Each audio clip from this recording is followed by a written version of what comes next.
बिस्मिल्लाहिर्रहमानिर्रहीम। ज़िंदगी नाम है एक आजमाइश का और एक इम्तहान का। ज़िंदगी की इस गाड़ी को चलाने के लिए एक अच्छी सोच, अच्छी अक्ल और एक अच्छी रहनुमाई की ज़रूरत है। तीनों मुयस्सर हो तो कामयाबी, ना हो तो नाकामी।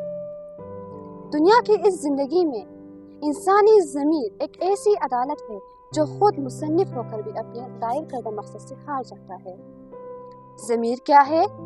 क्या ज़मीर नाम की कोई चीज़ इंसान में मौजूद है? क्या इंसान अपनी ज़मीर को मार सकता है या क्या अपनी ज़मीर के खलीज को मिटा सकता है? तो दोस्तों, आज की कहानी हमारी समाजी रोए की खूबसूरत अक्कासी करता है। तो चलो शुरू करते हैं। कहानी का इन्वान है चोर।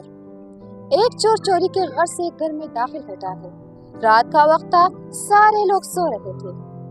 चोर कोठी के अंदर पहुंचते ही दरवाजा बंद किया। जरा सा दिल घबराया, लेकिन जी खड़ा करके जेब से टॉर्च निकाली और बाहर चला गया। घर के इर्द गिर्द देखकर चोर वापस घर आया। घर आते हुए अलमारी का पट खोला। अलमारी खोलते ही इसे चंद आम इस्तेमाल होने वाली चीजें मिली, जैसे सर पर लगाने के बिन्ने, सुरमदानी, आईना, दवाओं की बोतलें और इसे बिजली के बिल के सिवा कुछ नहीं मिला।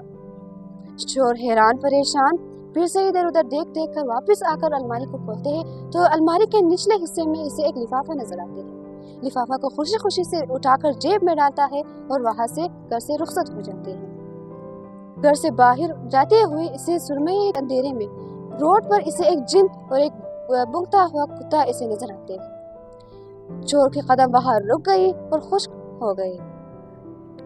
चोर एकदम से डर गया और सोचने लगा कि इस बला से मैं खुद को कैसे हिफाजत रखूं। तो एकदम से जब चोर आगे बढ़ता है तो सूरत नाज की तिलावत जोर से शुरू करते हैं। जब भी अल्लज़ी युस्फ़िज़ु पढ़ते हैं तो कुत्ते की जोरदार क़हक़हे उसे सुनाई देते हैं। चलते चलते एक घर पहुंच जाते हैं। घर जाते ही जब जेब से लिफाफा को बाहर निकाल कर उसे देखते हैं तो देखते हैं कि उसमें नोट्स के साथ साथ इसे एक खत नजर आते हैं। चोर खत को निकाल कर उसे पढ़ते हैं कि उसमें लिखा है कि जनाब भाई साहब, लानत हो आपकी उस दौलत पर जो वक्त पर गरीब भाई के काम ना आ सका। इस दुनिया में जिसका कोई और ना हो उसका खुदा तो है। हमने कुछ चीजें घर के बेचकर 100 रुपये बना लिया है। 50 रुपये इनके दोस्त से मिल गई है और 20 रुपये दूसरे से। अल्लाह चाहा तो इसका रकम हमारा बिल्लू का ऑपरेशन हो जाएगा।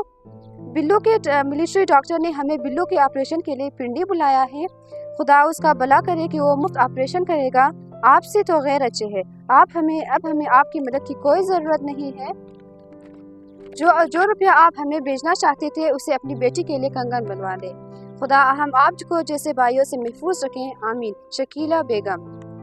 ये खत पढ़कर चोर के दिल में ज़रा सा कौन सा लगा।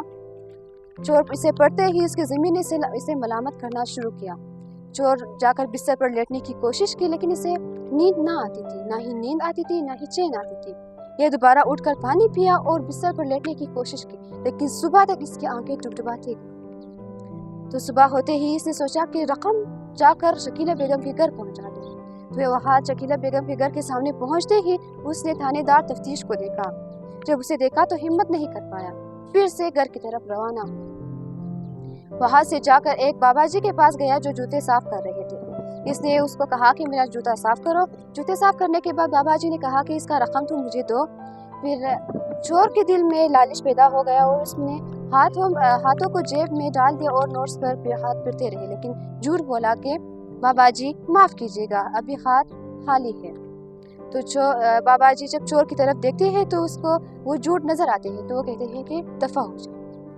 चलते चलते जब दोबारा ये चोर घर में पहुंचते हैं तो इसके ज़मीन से लानत मलामत करता रहता है।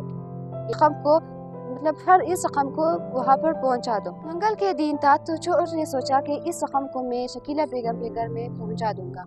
तो चोर ने सोचा कि चला जाओ, तो इसके ज़मीन ने इसे मलामत करना शुरू किया कि इसको वहाँ पर पहुंचा दो। ये शकीला बेगम के घर के सामने तो पहुंचा। इसने सोचा जब भी दरवाज़ा खोलेगा तो मैं रकम वहाँ पे डाल दूंगा। दरवाज़ा खोलते ही इसने देखा कि शकीला बेगम के खावन घर दरवाज़ा खोला और सामने आया। इसने ज़रा सा घबराया, फिर इसने झूठ बोला कि अस्सलाम वालेकुम, मैं महमूद अली, मैं कुरैशी साहब से मिलने आया हूँ। शकीला बेगम के खावन ने कहा कि हाँ, कुरैशी साहब के नाम पर कोई नहीं रहते, ये मेरा घर है। تو چور نے کہا کہ او معاف کیجیے گا، اللہ حافظ۔ پھر سے ہمت نہیں کر پایا، پھر سے لفافہ ان کے پاس رہا، نوٹس ان کے پاس رہا۔ یہ پھر سے گھر کی طرف روانہ ہوا تو سوچا کہ ایک بار بابا دربار جا کر وہاں پر نماز ادا کروں۔ یہ بابا دربار جا کر دو رکعت نماز کفارہ ادا کیا تاکہ اپنی ضمیر کی خلیش کو کم کرے، لیکن پھر بھی اس کی ضمیر اس سے جینے نہیں دیتی۔ تو پھر یہ شام کے وقت یہ جب شکیلہ بیگم کے گھر کے سامنے سے گزرا تو وہاں بتی روشن تھا، تو اس نے سوچا کہ اس بار میں ضرور رقم وہاں پر لٹا دوں گا، لیکن پھر بھی اسے کامیابی نصیب نہ ہوئی۔ یہ اپنی ضمیر کے سامنے ہتھیار ڈال کر اس نے کہا کہ میں رقم لٹا دوں گا، پھر سے نہیں ہوا۔ تو اس نے سوچا چند دن کے لیے لاہور چھوڑ کر قصور چلا جاؤ۔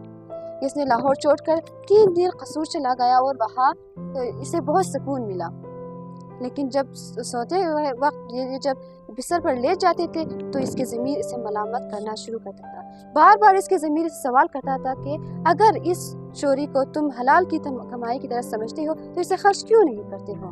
چور کے پاس کوئی جواب نہیں تھا، تو اس نے سوچا کہ چوری تو بوئی بہت مہنگی پڑی، نہ ہی کام آتی ہے، نہ ہی جان چھوڑتی ہے اور نہ ہی چین دیتی ہے، تو چلو اس کو میں واپس لٹا دوں گا۔ یہ واپس قصور سے لاہور جانے کی فیصلہ کیا، تو لاہور پہنچتے ہی جب اس نے دیکھا گلی کے موڑ پر جب یہ پہنچا تو دیکھا کہ شکیلہ بیگم کے گھر کے سامنے ڈھیر سارے محلے کے لوگ وہاں پر جمع ہوئے ہیں اور آپس میں گفتگو کر رہے ہیں۔ چور آگے پہنچتے ہی دیکھا کہ شکیلہ بیگم کے گھر کے سامنے سے ایک جنازہ نکل رہا ہے جو کہ بلو کا جنازہ تھا۔ یہ آگے پہنچتے ہی لوگوں سے پوچھا کہ ارے ماجرا کیا ہے؟ لوگوں نے جواب دیا کہ معمولی سا آپریشن تھا، لیکن رقم چوری ہونے کی وجہ سے وقت پر نہ پہنچ سکا اور آپریشن نہ ہوئی، جس کی وجہ سے بلو موت کا سامنا کرنا پڑا۔ پھر یہاں پر اس کے زمین نے سے زور سے دامپا مارا اور وہ سڑک کے بل زانوں پر گر گئے اور رونے لگا، تو محلے کے لوگ آ کر اس سے ہمدردی کرنا شروع کیا اور لوگوں کے ساتھ جنازے میں شریک ہوا۔ بلو کو دفنانے کے بعد قبرستان سے سارے لوگ گھر چلے گئے، لیکن چور ابھی تک بلو کے خبر پر انتظار کر رہا تھا۔ اس نے سوچا کہ میں کوئی ایسا کام کروں جس سے میرے ضمیر مجھے ملامت کرنا چھوڑ دے۔ تو پھر اپنی آپ کو حق بجانب ثابت کرنے کے لیے اس نے جا کر نیکی کے دکھاوے کے نیک کام کے لیے سہارا لیا اور جا کے 12 روپے میں اس نے پھولوں سے بھرا ہوا ہتھیلی اس نے خریدا اور بلو کے قبر پر اسے رکھا۔